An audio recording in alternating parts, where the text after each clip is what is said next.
Hello everyone, welcome to my YouTube channel. ये Indian thinker से related ये series है। तो 21st क्वेश्चन है, ल्यू ड्यूमा के चिंतन के किस संप्रदाय से हैं? ए ऑप्शन है भारत विद्या से संबंधित संप्रदाय, बी ऑप्शन है मार्क्सवादी संप्रदाय, सी ऑप्शन है सभ्यता संबंधी संप्रदाय, डी ऑप्शन है सबाल्टर्न संप्रदाय। तो इसका राइट आंसर क्या होगा?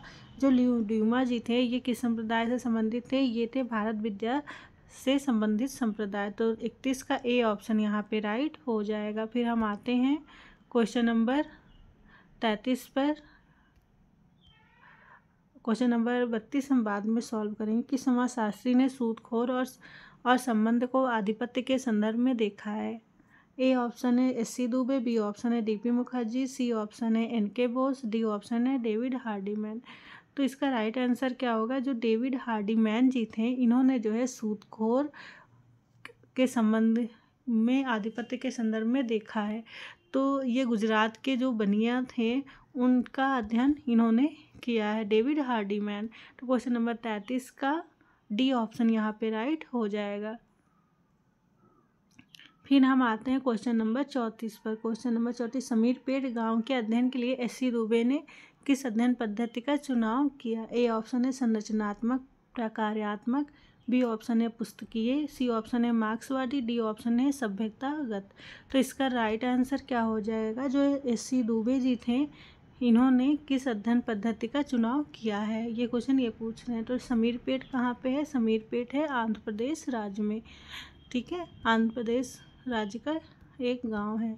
और जो एस.सी. दुबे जी थे इन्होंने कौन से पर्सपेक्टिव से समाज का अध्ययन किया है? इस गांव का अध्ययन किया था संरचनात्मक प्रकार्यात्मक।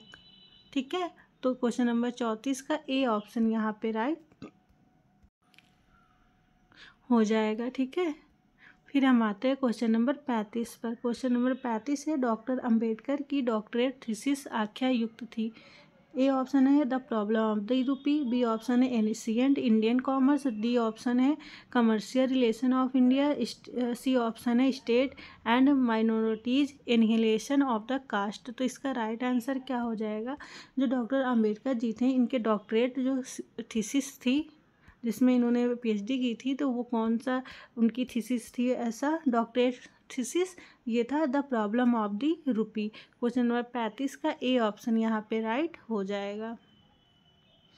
फिर हम आते हैं क्वेश्चन नंबर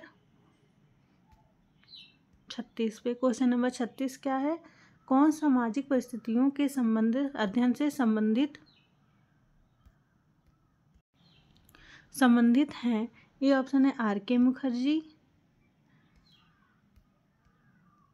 सी ऑप्शन है Gandhi, B option Aurobindo, D option है युगेंद्र। तो इसका राइट आंसर क्या हो जाएगा?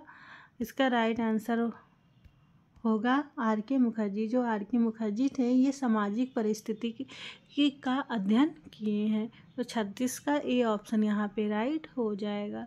फिर हम आते हैं क्वेश्चन नंबर 37 पर। क्वेश्चन नंबर 37 क्या है? निम्नलिखित में से कौन से समाजशास्त्र के भारतीयकरण के साथ संबंधित है? ए ऑप्शन है जी.एस. घुर्रे, ए.के. शरण और डी.पी. मुखर्जी, बी ऑप्शन है G S. Ghurye, T K. Oommen, A K. Sharan, C option है G S. Ghurye, A R. Desai, D P. Mukherjee, D option है G S. Ghurye, T K. Oommen, A R. Desai. तो इसका राइट आंसर क्या हो जाएगा?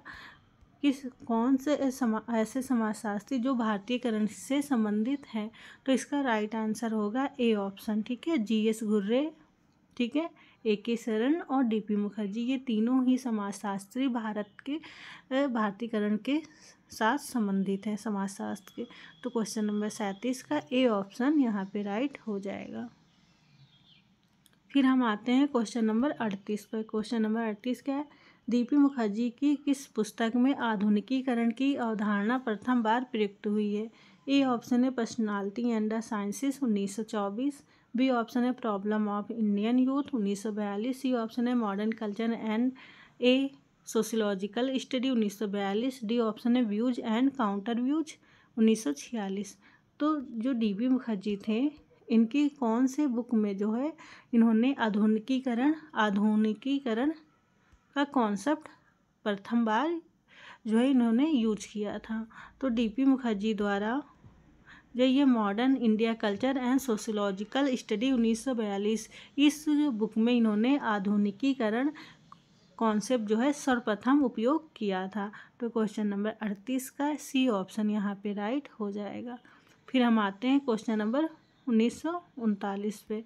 क्वेश्चन नंबर 1939 क्या है?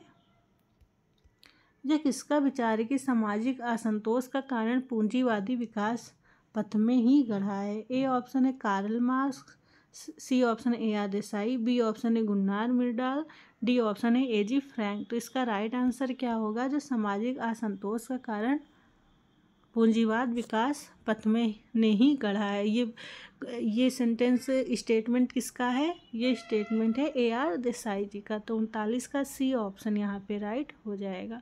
फिर हम आते हैं क्वेश्चन नंबर 40 पर।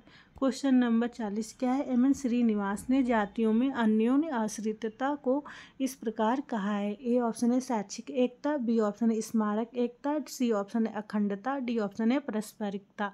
तो इसका राइट आंसर क्या हो जाएगा? जो एम एन श्रीनिवास जी हैं, इन्होंने जातियों में अन्योन्य आश्रितता को इस प्रकार बताया, मतलब कि इन चारों ऑप्शन में से जो है कौन सा ऑप्शन राइट है? जो एम एन श्रीनिवास ने अन्योन्य आश्रितता को बताया है।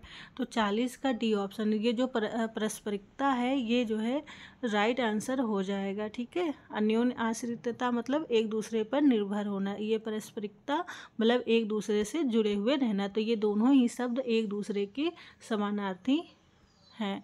तो इस तरह से क्वेश्चन नंबर 40 का डी ऑप्शन राइट हो जाएगा।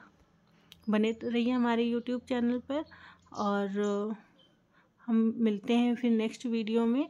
कोई क्वेरीज हो तो आप जो है कमेंट सेक्शन में भेज सकते हैं। तो वीडियो देखने के लिए थैंक यू।